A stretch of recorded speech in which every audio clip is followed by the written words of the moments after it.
Welcome to Finding Home Healing. I'm your host, Sadie.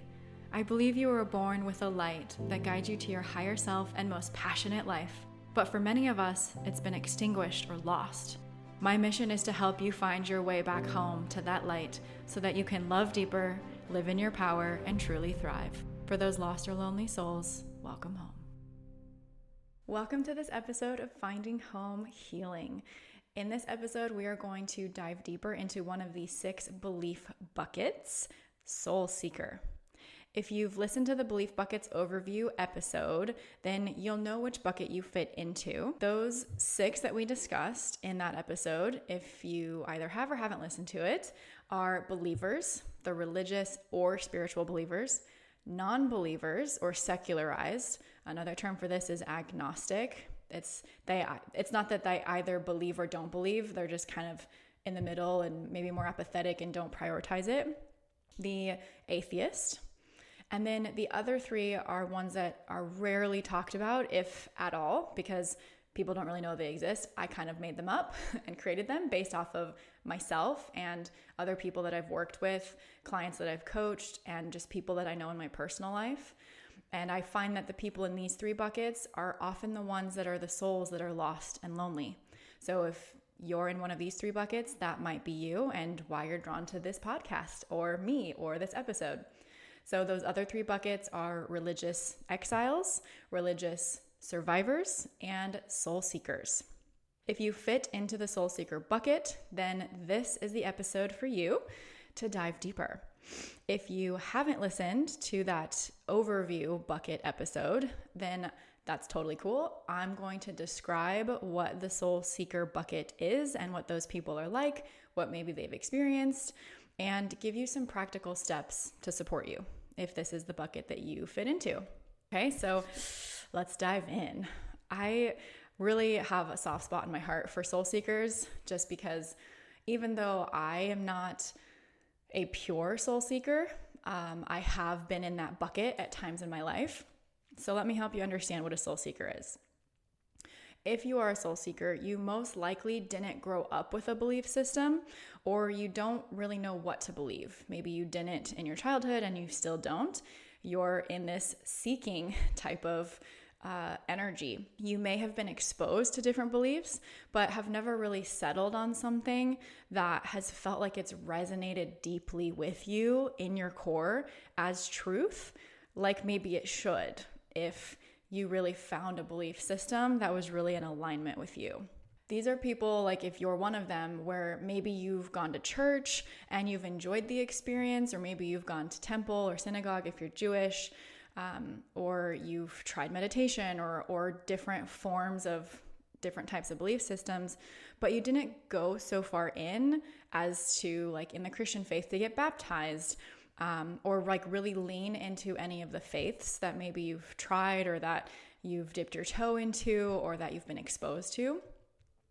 Maybe you, like I said, have tried meditation, for example, and you've attempted to get closer to a breakthrough or to feeling like you have a solid, rooted, grounded belief in something, but it hasn't really resulted in a whole lot or in much. And you're kind of like, I don't get what the big deal is here. Like everyone that I know, or maybe some who don't, have this idea of how the world works or how they are as a spiritual being. And I'm over here like, no, that doesn't really work for me, or I haven't felt that way before.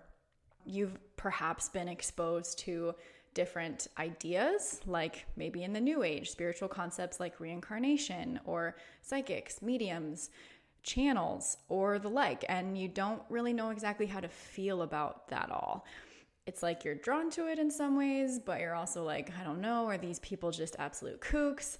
I read about this person who had a near-death experience and they talked about what it's like being on the other side, and it's like, is that really even real, or was that just someone who's crazy or that was in a coma and had brain activity happening, right?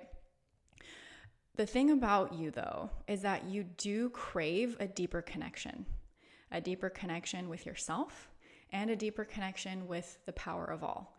On some level, you know that there is something greater than yourself. You know that there's a higher power. You know that there's some type of, whether you call it intelligence or power or whatever it is that's behind all of this stuff that we as humans are and that we experience and that lives and exists in the world.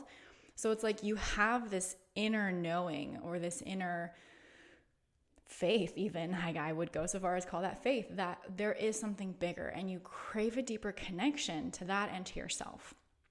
But it seems to elude you still. And some soul seekers that I know, that drives them absolutely crazy.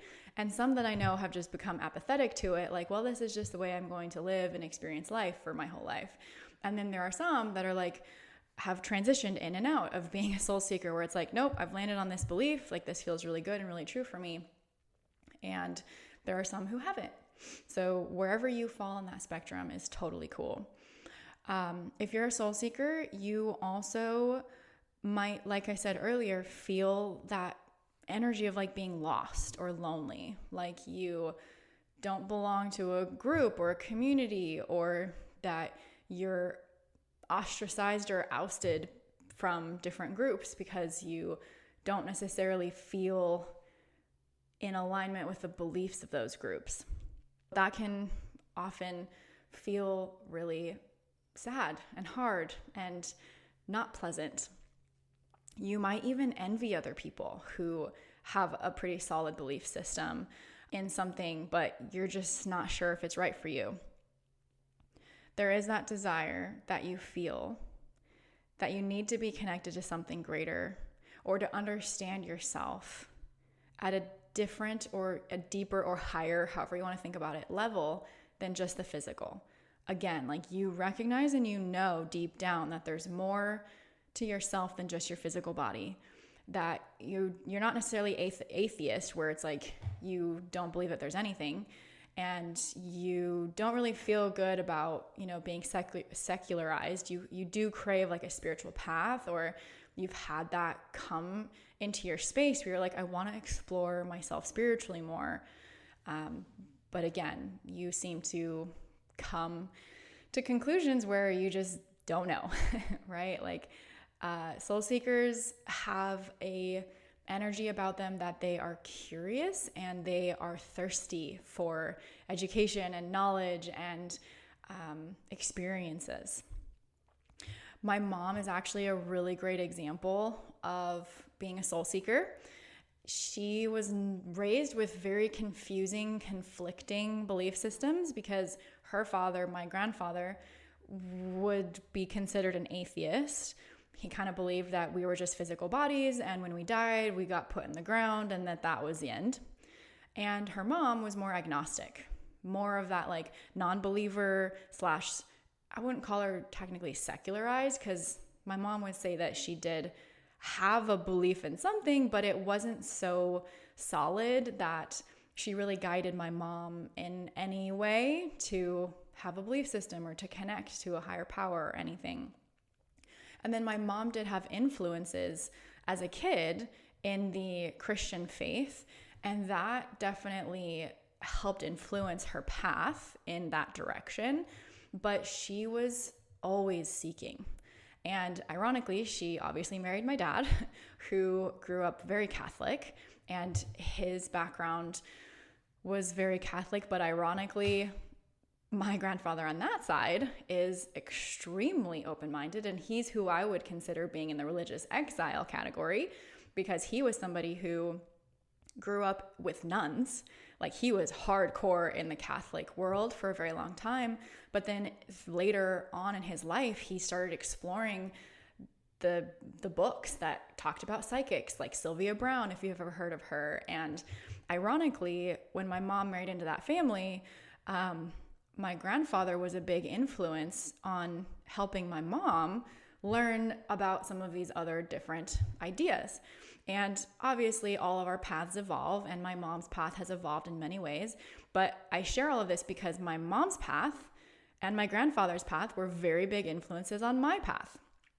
And even though I was raised Catholic, because that was the agreement that my mom and dad made for the kids, I was also shown and exposed to ideas like reincarnation when my grandfather would come over and he would give my mom books. And then when I was old enough, my mom would give me those books too. And I would read about near-death experiences, and I would read the Sylvia Browne psychic medium books. And if you've heard of any of my other episodes where I talk about this, that was really, really helpful for me, just because of my own story with my religious survivor bucket story. But anyway, I digress.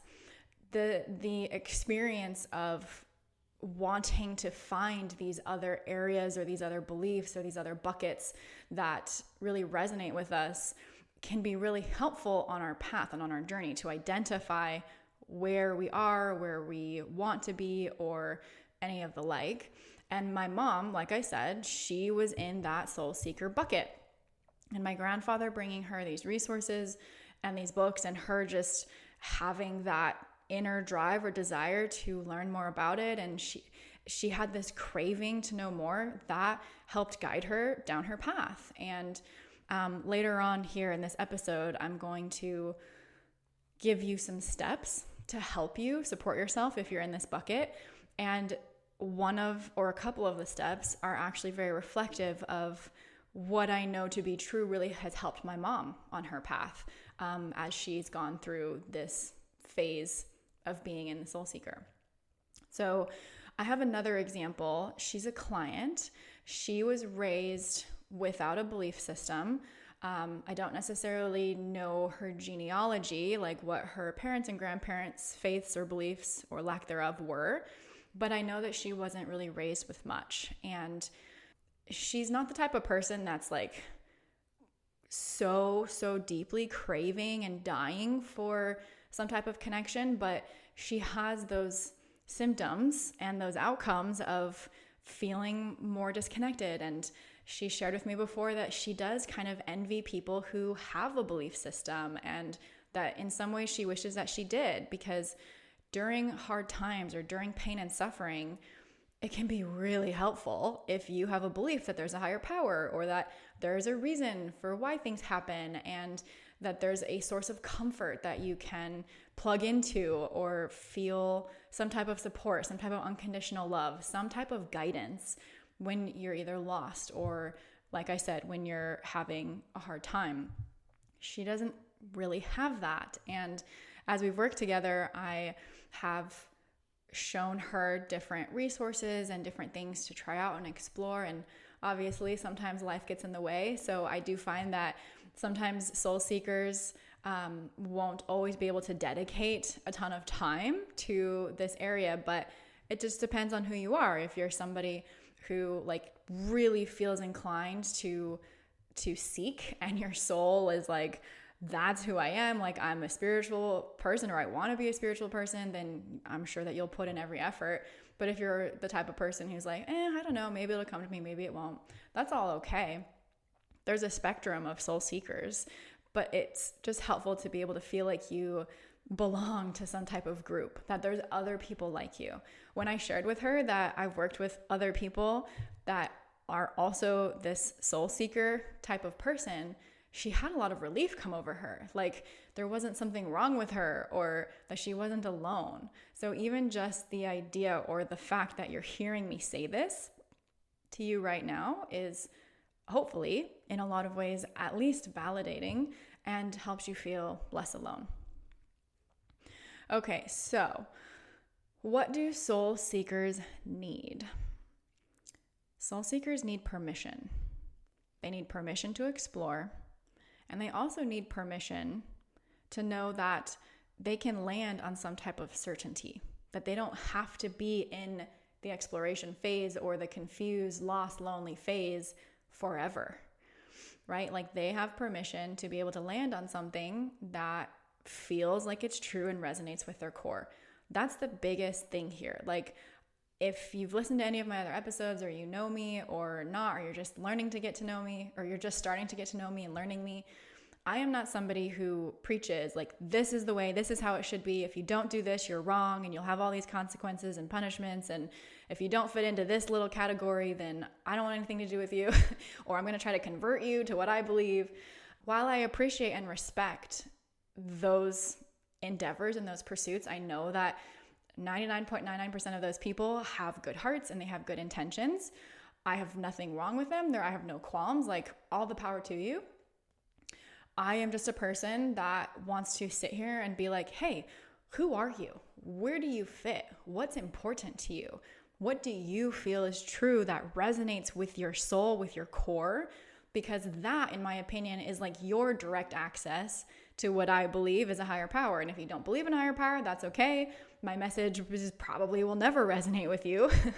But I am somebody who believes in a higher power. And if you are somebody who also wants to believe in a higher power or does believe in a higher power, and you're just trying to find your way through it, then that's why I'm here, because I'm meant to help those people. So if that's you, I'm probably a helpful resource for you. But if not, then it's not, and that's okay. Anyway, I digress. These soul seekers, they need permission that they can land on a certainty of some kind, that what feels like it resonates in their core or resonates as truth to their heart, to their soul, to their mind, that's okay to land on. It's also important for them to keep an open mind. They need an open mind, and they need to surround themselves with other open-minded people. Conversely, it's also helpful for them actually to be around other believers. Whatever those believers believe in, sometimes soul seekers need a tether. They sometimes need people or influences around them that do have a strong belief or that do have this feeling and this energy of like being grounded in something, because it gives them the idea of not only how there's a lot of benefit to that for your psyche, for your life, potentially your relationships, your path, whatever, but it's beneficial to them so that they're not just like floating up around in no man's land and feeling like that, feeling lost or lonely. It's important to have discussions with these people as well. Like, soul seekers need discussions. They need a safe space to talk to other people that are either open-minded as well and maybe in the same bucket, or that maybe are believers or non-believers, to be able to hear them out and hear what it's like being them and to discuss these different ideas. So having discussions with other open-minded people is something they need. They need to also know that in some way, probably everything that they've explored fits into the tapestry of the truth somehow. Now, some people might not like that, and that's okay, but I'm not speaking to them in this episode. So the soul seekers, they might feel really good when they hear that everything that you've explored, probably, not always, but probably in some way, fits into the tapestry of the truth, and that your efforts to explore are never wasted, and that the more that you explore different ideas and the more that you tune into yourself with what resonates with you, then the easier it will become to develop this like more rooted and grounded, congruent belief system and connection with yourself and that which is greater than you. Soul seekers also need, or it's helpful rather, to be around, like I said, other people who can help influence them or who can help show them a way or help guide them, because soul seekers can sometimes get stuck in the unknown or stuck in the process, stuck in the exploration, and they might not feel like any one direction is the right direction to go in or the right one for them. So by being surrounded by other people who feel really congruent, like those people that I was mentioning earlier that are like, let me convert you or come to my thing and I'll show you how this is the best thing ever. Honestly, sometimes that can be helpful for soul seekers. And I know a lot of soul seekers that happen to, and then they've landed on some type of belief system and they're really happy. And they went through that phase, that transitional period. And some of them even like turned into pastors and spiritual teachers, and they needed to go through the soul seeking phase in order to find what resonates with them. And they had a happy ending. So this is not like a doom and gloom. Oh my God, this is a bad place to be. This is not a bad place to be. I'm just helping you understand, if you are in this place, what you might need and ways to help you.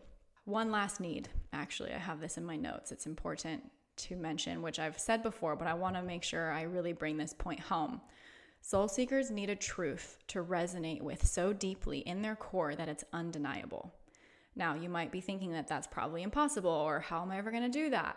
But when somebody lands on something or has a spiritual experience, or whatever it is, or is having an open mind for that type of thing, and they have this, like, this is an undeniable thing, it changes their whole lives. Eben Alexander is a good example of this. He's quite famous. I don't know him personally. I would love to know him personally. I would love to talk to him. He has an amazing story.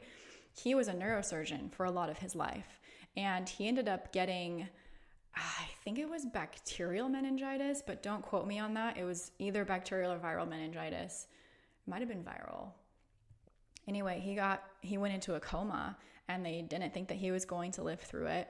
And while he was in the coma, he had this near-death experience where he witnessed what it's like to die and to be on the other side. And he eventually came out of the coma, to the surprise of all of the doctors and everybody around him, and has lived to tell the tale. And now he speaks about the spiritual world. Like, I have chills as I say this, because I wouldn't necessarily consider him a soul seeker, but he is somebody who's had an experience that I think would be really helpful for soul seekers, where not that you have to get meningitis and have to die and come back to life, but when you have an experience that is that profound, by golly, you will have a belief system after that.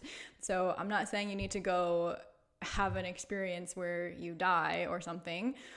Please don't take it that way. But I do find that people that have like profound experiences like this, it can even be in a meditation, or I do know some people who have had journeys with plant medicine, which I have a whole episode about my opinions on that. I'm neither in agreement nor disagreement necessarily, but people who have gone on those journeys before have come back with a lot of really helpful experiences and information to guide them.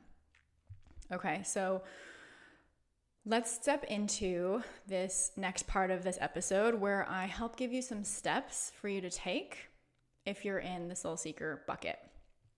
The first one is acknowledgement. If you haven't already identified with this bucket, then there might be another bucket that you fit into, or maybe none of the buckets you fit into, and that's totally okay. But acknowledging that you're in this bucket is going to really, really help you be able to take the next step, or to understand yourself more, and to feel closer to who you are and what you're going through in this phase or season of your life currently. The next step is to decide if you care enough or desire enough to put effort into this area of your life to find truth, or to find beliefs that really resonate with your core. If you don't really care that much, then this entire episode for you is probably a waste of time. But if you do care enough, then you can take some of these steps and really support yourself. Again, getting that deeper, closer connection to you, and that deeper, closer connection to higher power, where you get all those benefits of having a belief system that represents that. The third step is to discuss your ideas and whatever's on your mind and where you're at and how you're experiencing things with people that you trust, whether they're friends, family, coaches, therapists, whomever, that can help you feel seen and validated and not alone. Hopefully, if this hasn't even been a part of your awareness yet, you're listening to this and you're like, wow, I think I really fit into this category. I should start talking to people about this. And if you have that like more emptiness feeling, or like a void feeling in you that something's missing and you don't really know why, this could be it. Maybe you're a soul seeker and you didn't know it before. And now that you do, you can start talking to people about it and find ways to move through this phase in a way that's exciting to you and in a way that helps you eventually. Okay, step 4, putting yourself into new situations that are outside of your comfort zone. I'm assuming that as a soul seeker, you're not afraid to explore, or to have an open mind, to try on new things. However, I do find that sometimes soul seekers keep themselves stuck because they're not willing to try new things, or they're not willing to go out and put themselves outside of their comfort zone. I was one of them. It was really terrifying to me to go to church again after I went through a period of having hatred for God and couldn't even hear that word without getting triggered. And thank God for one of my friends when I lived in Hawaii, after my concussion, which was one of my experiences that I mentioned, just like Evan Alexander, that was really profound for me, and everything kind of changed after that. But she really encouraged me to come with her to church. And I still thank her in my prayers every day till now that she was that for me.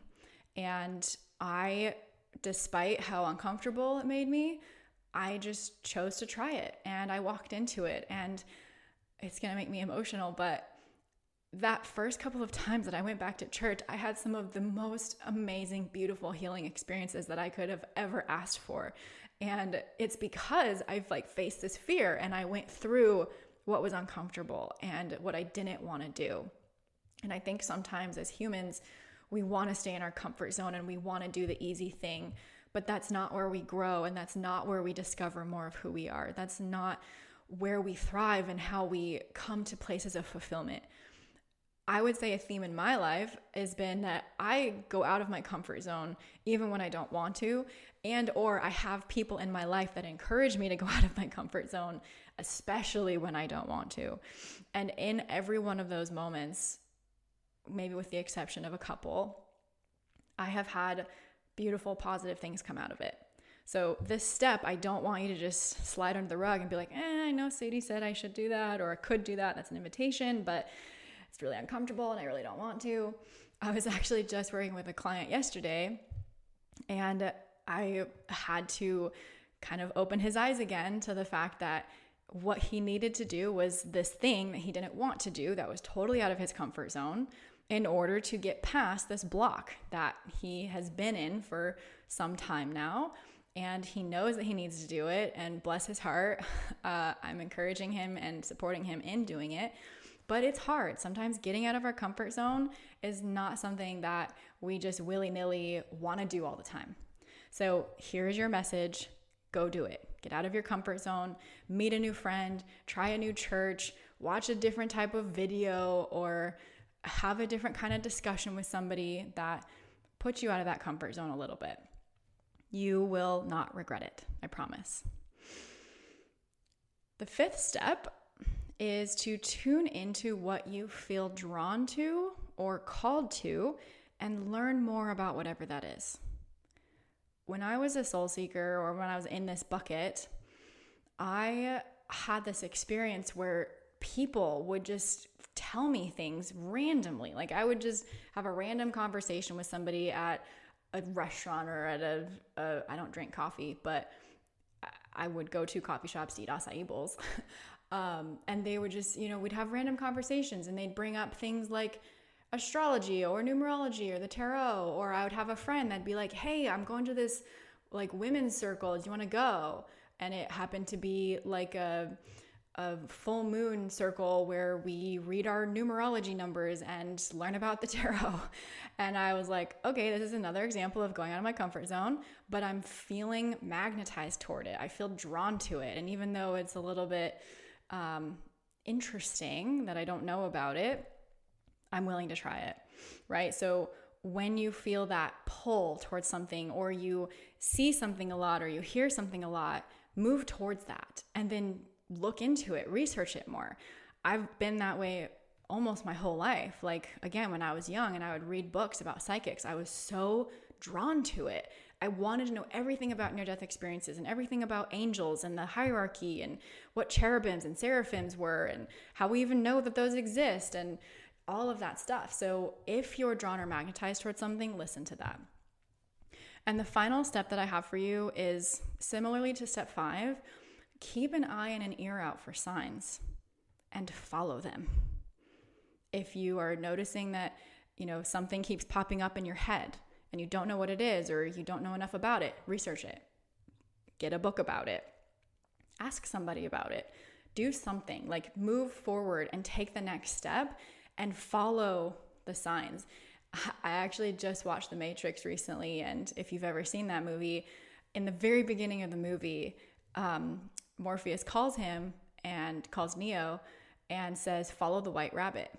And then people come to his door. This woman who seems very sketch has a white rabbit tattoo on her. And he's like, oh my gosh, okay, well, I have to do that because I follow the signs. And lo and behold, that ended up leading him to Trinity, and then the rest is history. So if you have signs that come forward, follow them. If you hear repetitive things or see repetitive things, or like I said, are drawn or magnetized to something, follow it. It will probably lead you to the next step that is important for you. Okay? Now, these steps are not necessarily to get you completely out of being a soul seeker, but that's not necessarily my goal, because being a soul seeker is not wrong or bad. These are just steps to help you progress along your path. Okay? I want you to remember that regardless of anything, as a soul seeker, and really in lots of other buckets, but in this one specifically, the closest you can ever get to feeling connected and fulfilled is to get connected and be at home with yourself. Okay? I want you to remember that. The soul seeker's job is to not figure everything out per se, and it's not to have all the answers, but through their journey, it's to come back home to themselves, to the light and the power that exists inside of them. Because when you are connected to your own power, you're connected to yourself. Consequently, just automatically, you're also connected to higher power, because you are a divine spark and a part of the divine. You are a part of the whole system. You are made in the image of that higher power. Whether you want to believe that or not is totally cool. But even if you think about God as electricity, you are one of the light switches. Like, you can turn your light on or off. And in my opinion, as humans, we're better off when our light's on. We have a lot more happiness and joy and connection, fulfillment, passion, excitement. And that's really what we're wanting to have and experience here. So remember, come back home to yourself. That's the best way to feel connected to anything and everything. Always listen to that inner knowing, that inner gut feeling, or that inner voice that you check in and make sure is a benevolent voice from all unconditional love. Because sometimes our voices, at least mine, if you have voices that you can hear in your head, sometimes they're not always benevolent. But listen to that inner knowing, the gut feeling, the heart call, the magnetism. It will guide you, in my opinion, and best experience, it will guide you in the right direction. Okay? I hope this episode has been really helpful and supportive for you. If you're a soul seeker, I hope that you're feeling more seen, heard, supported, and that you have a couple ideas of what to do with that information and next steps that you can take to support you. If you have any other questions or think that maybe you fit in any other buckets, please feel free to listen to any of those other episodes that describe the other buckets. As for now, thank you for tuning in. We'll see you in the next one.